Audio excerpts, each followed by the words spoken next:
mademoiselles, messieurs, bienvenue à Métro News. Voici les principaux titres qui seront développés aujourd'hui. L'ancien Premier ministre Evans Paul annonce ce mercredi sa démission de la commission présidentielle de facilitation du dialogue. 3 autres membres de cette entité ont également démissionné. L'entrepreneur Réginald Boulos accuse le président Jovenel Moïse de vouloir tenter de le persécuter pour des raisons politiques. Affirmant faire l'objet d'un mandat d'amener et de mesures fiscales à son encontre, l'homme d'affaires appelle l'ensemble du secteur privé à entrer dans la contestation. Le chef du parquet de Port-au-Prince, maître Jacques Lafontan, dément les informations laissant croire qu'un mandat d'amener a été décerné à l'encontre de l'homme d'affaires Réginald Boulos. Selon le nouveau commissaire du gouvernement, le mandat qui circule sur les réseaux sociaux est un faux.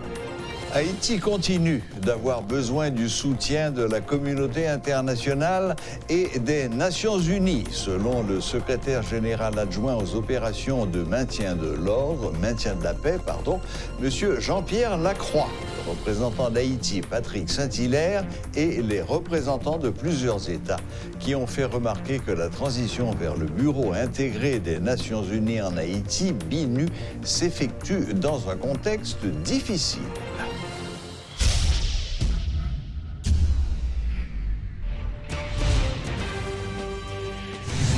On s'y attendait.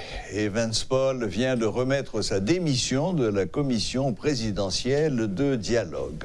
3 autres membres de cette entité ont également présenté leur démission. Il s'agit de Liné Balthazar du PHTK, de maître Josué Pierre-Louis, coordonnateur de l'OMRH, et de Rudolphe Joisy, l'ancien président de l'Assemblée nationale. Rappelons que cette commission de 7 membres a été créée mardi soir par le chef de l'État pour conduire les discussions en vue de parvenir à une solution concertée à la crise. Au moment où nous parlons, nous ne savons pas si cette commission existe encore. L'entrepreneur Réginald Boulos juge le discours de Jovenel Moïse indigne d'un président, faisant remarquer que le chef de l'État n'a même pas abordé la question de sa démission. L'homme de la troisième voie, qui intervenait ce mercredi matin durant le journal du matin de Métropole, a insisté sur le fait qu'il n'est plus temps de dialoguer 18 mois après une insurrection qui n'a pas même provoqué de réaction de la part de Jovenel Moïse. L'homme d'affaires Réginald Boulos accuse le chef de l'État de tenter de le persécuter pour des raisons politiques, affirmant faire l'objet d'un mandat d'amener et de mesures fiscales à son encontre. L'entrepreneur appelle l'ensemble du secteur privé à entrer dans la contestation. Notons que le chef du parquet de Port-au-Prince, maître Jacques Lafontan, a démenti les informations laissant croire qu'un mandat d'amener a été décerné à l'encontre de l'homme d'affaires. Je prends très au sérieux les menaces du président. C'est quand même extraordinaire qu'un président de la République qui fait face à une insurrection nationale, pas locale, nationale, n'a autre chose à faire que de menacer 1 ou 2 ou 3 membres du secteur privé. Le président a instrumentalisé toute l'administration publique, de la DGI à d'autres institutions, pour monter des faux dossiers sur Réginald Boulos.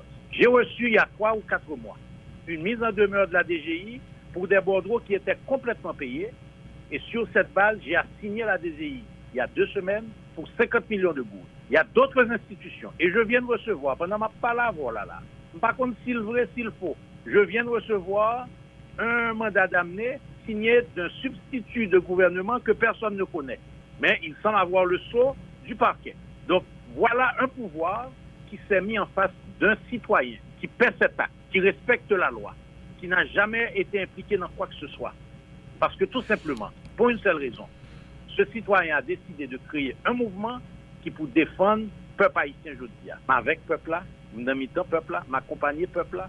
Et à ce moment, le président de la République, au lieu de s'occuper d'entendre les cris du peuple haïtien, s'attaque à un citoyen. J'ai des preuves que le pouvoir instrumentalise toute l'administration publique pour monter des faux dossiers sur un citoyen haïtien. j'avais proposé que le secteur privé choisisse un jour, et probablement aujourd'hui, pour dire clairement au président que le secteur privé accompagne le peuple. Parce que le pays, là, si machin fait sacrifice, motocycliste fait sacrifice, chauffeur tap fait sacrifice, peuple haïtien fait sacrifice, si moun qui parle à l'école fait sacrifice, jeune garçon qui parle à l'université fait sacrifice. Le secteur privé fait une démonstration de sa solidarité. Donc j'invite les associations patronales à choisir un jour de la semaine prochaine où on va déclarer, pendant que les marchands sont dans les rues, pendant que les tap-tap sont dans les rues, pendant que les motocyclistes sont dans la rue, nous fermons nos portes, toutes les portes seront fermées, et c'est certain que toutes les entreprises de Réginald Boulos aussi seront fermées ce jour-là. On doit montrer aujourd'hui la solidarité du secteur privé, la solidarité de l'élite économique avec la bataille du peuple. Le président Jovenel Moïse a commis de nombreuses erreurs dans son discours prononcé mardi, selon Lemaitre Zéphir de La Passerelle, structure d'interface qui regroupe une centaine d'organisations en faveur d'une transition ordonnée. Il ne revient pas à un chef d'État de donner l'image d'une victime, mais d'un défenseur de son peuple, estime-t-il. Le discours était très mal inspiré. Et c'est dommage parce que là, le président se trouve dans une situation extrêmement difficile. Il y a certaines personnalités, institutions qui font des efforts pour que le président et ses adversaires politiques aient une rencontre pour définir les conditions de son départ et de l'installation d'un gouvernement de transition pour que tout finisse dans la paix. Or, voilà que le président a provoqué hier le mécontentement de la population. Il y a eu des manifestations à plusieurs endroits, à Port-au-Prince par exemple, et on s'est rendu compte qu'il y a eu une panique à Port-au-Prince après sa déclaration. Le discours du président n'a pas pris en compte le contexte fragile dans lequel nous vivons actuellement. Et je crois qu'il a fait plusieurs choses qui n'étaient pas vraiment bienvenues. D'abord, le fait de s'en prendre à ses adversaires sans les identifier clairement montre que le président ne peut faire face à la réalité. La Constitution le dit clairement, le rôle essentiel du président de la République, c'est de garantir la bonne marche des institutions. S'il y a des gens qui ont eu des contrats dans des conditions louches, le président a l'obligation de faire le suivi avec son gouvernement pour que la justice fasse son travail et éclaircisse les dossiers. Il ne peut pas s'en servir comme cheval de bataille dans un contexte où il est contesté comme président. Pour s'excuser. Pour s'excuser ou bien pour montrer qu'il est une victime à chaque fois. Donc quand vous êtes leader, vous donnez l'image d'une victime, cela veut dire qu'il vous faut des défenseurs. Or, la société vous a choisi pour que vous soyez la personne qui s'occupe des problèmes au plus haut niveau. Il faut au moins dire à la population, voilà, le problème s'est posé, voici ce qu'on fait pour le résoudre. Donc, les problèmes actuels auront des réponses à l'avenir. On y travaille, donner quelques résultats concrets que vous avez obtenus. Comme ça, vous créez une certaine crédibilité. Malheureusement, le président est très discrédité depuis très longtemps, donc je doute que, quoi qu'il dise, que les gens prennent ça au sérieux. Donc le discours d'hier a donné l'image d'un président qui est impuissant.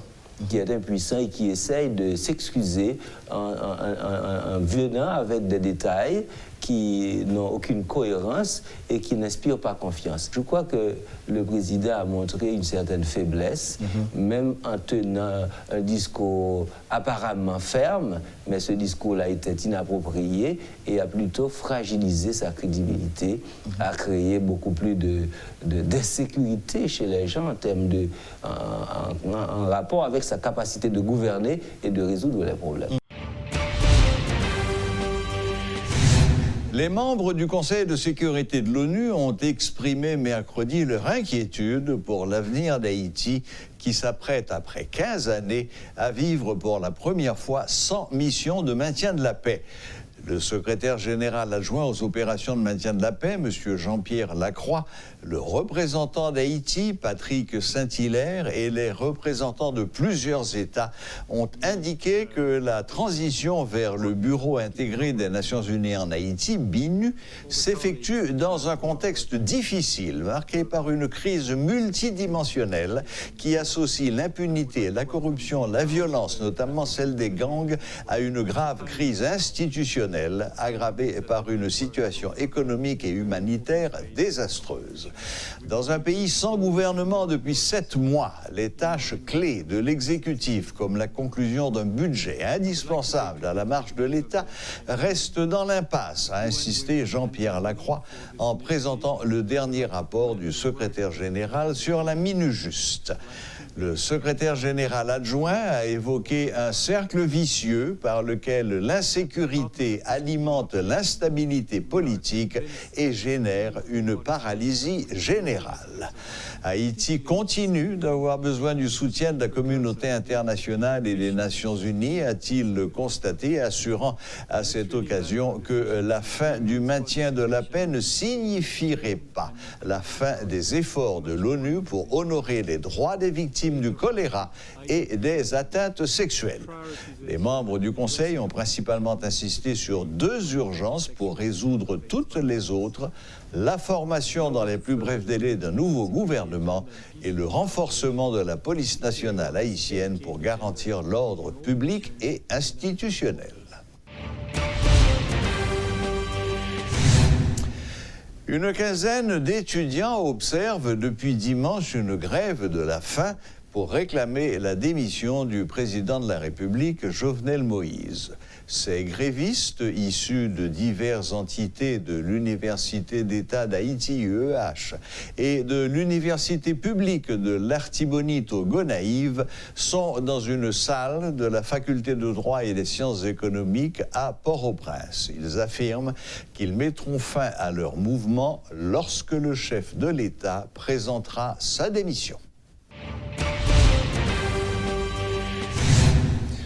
Comme hier, comme avant-hier, la journée a commencé dans le calme, les activités semblaient reprendre et comme hier, comme avant-hier, aux environs de 11h, 11h30, puis vers 2h, des barricades ont commencé à être dressées ici et là. Comme d'habitude, notre collaborateur, Rudolf Pierre-Louis, est avec nous pour nous faire un point de la situation, de ce qu'il a vu, de ses yeux vus, et de ce qu'il a aussi entendu dire, car malheureusement, on ne peut pas faire le tour de l'agglomération chaque jour. Alors, Rudolf, bonjour, bienvenue.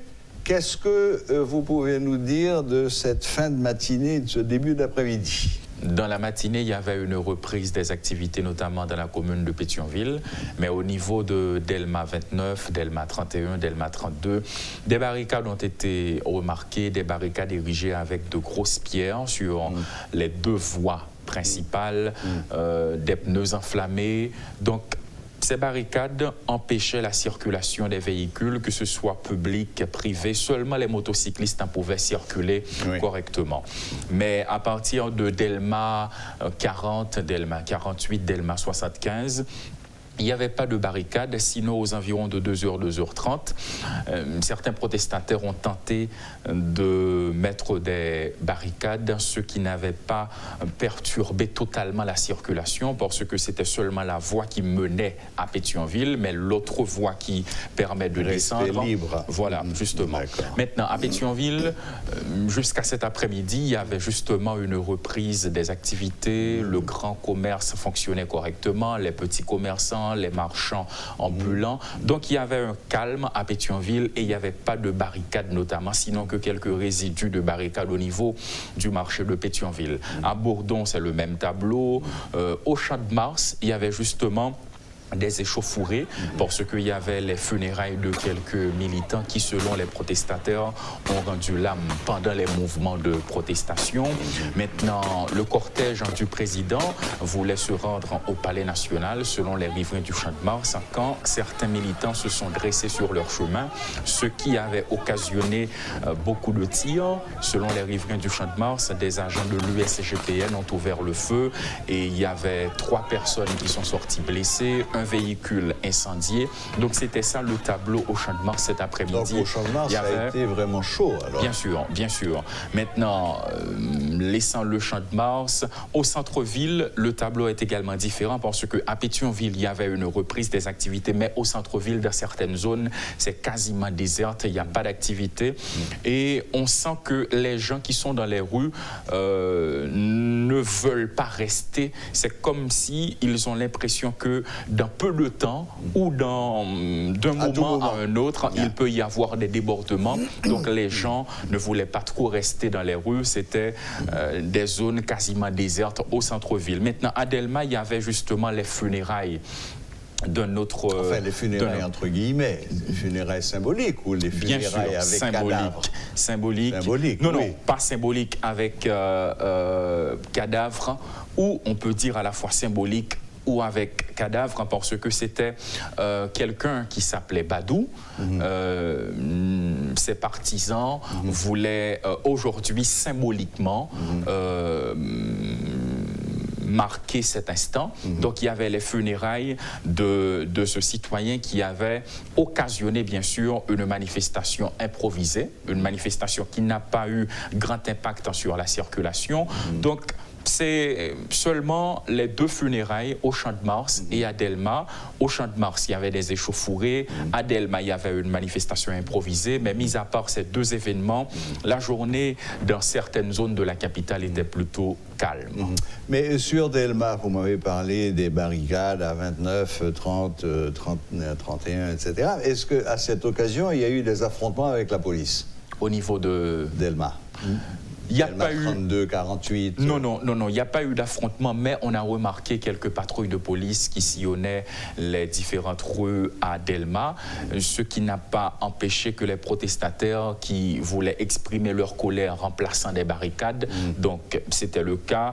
Et la police était présente, mais pas trop remarquable. Il n'y avait pas un dispositif imposant, mais on peut souligner toutefois qu'il y avait des barricades au niveau de Delma 29, 31 et 32.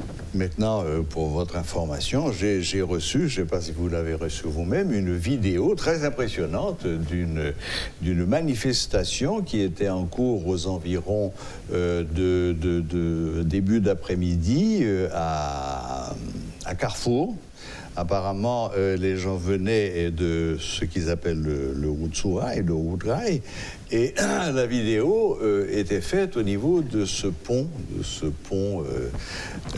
près de la Marine nationale. Justement. Mais apparemment, d'après cette vidéo, les gens, au lieu de continuer pour aller vers Martissan, non, ils venaient de la route des Rails, au lieu de continuer vers Port-au-Prince, sous le pont, ils ont fait demi-tour et ils ont pris la route de Carrefour proprement dite, en direction de Dikini, etc. Alors, donc, le seul problème, c'est que cette vidéo n'est pas datée. Donc, je ne sais pas si c'est une vidéo qui s'est passée aujourd'hui ou si ça s'est passé dans un autre monde et à une autre époque. Bon. Eh bien, d'accord. Merci, Rudolf. Merci de Juste avant de partir, notons qu'aujourd'hui, c'est le 16 octobre. Demain sera 17 octobre. Hélas. Habituellement, quand c'est le 17 octobre, il y a souvent des cérémonies symboliques au Pont Rouge, à Marchand-les-Allées. Cérémonie nationale. Voilà, justement. Est-ce que demain, Dieu voulant, ce sera le cas? Jusqu'à maintenant, on attend. Mais on sait pertinemment que l'opposition a lancé une nouvelle fois une manifestation pour demain, Dieu voulant. Donc la prudence est de mise. Surtout que cet appel à manifester demain a été baptisé par l'opposition soulèvement général. En effet. Est-ce que c'est une manifestation qui sera comme celle qui a eu lieu le 17 octobre 2018? On n'en sait rien et nous avons, Métropole a contacté les services de l'exécutif qui n'ont pas pu nous dire ce qui avait été prévu du côté des officiels. Jusqu'à maintenant, on attend. Point d'interrogation. Voilà, eh bien merci Rudolf. C'est un plaisir. Et puis à demain, peut-être. Pour les informations. Voilà, c'était Rudolf Pierre-Louis qui a fait un petit tour rapide de ce qui s'est passé dans l'agglomération de Port-au-Prince aujourd'hui, mercredi, en fin de matinée et en début d'après-midi. Voilà, la boucle est bouclée. Merci de nous rester fidèles et à la prochaine, même heure, même chaîne.